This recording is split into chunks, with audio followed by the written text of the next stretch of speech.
Hey friends, if you wish to fix event tracing fatal error, the blue screen of death error on your system, then please watch this video. I will guide you through the resolutions. So the first solution is to update the drivers. How will you update the drivers?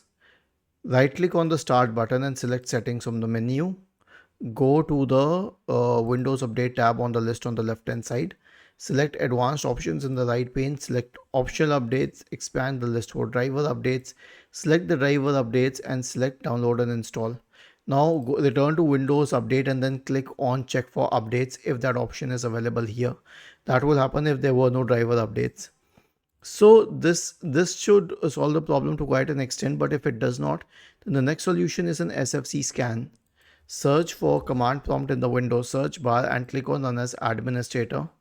Type the command sfc space / scan now and hit enter to invoke the SFC scan. And the last solution is a check the scan. So search for command prompt in the Windows search bar and click on Run as administrator. Type the command chkdsk space / r space / f and hit enter. Press Y and hit enter once again. Was this helpful? If yes, then please subscribe to the channel. If not, then let us know in the comment section of the video on how we could help you further. Thank you for watching this video and have a nice day.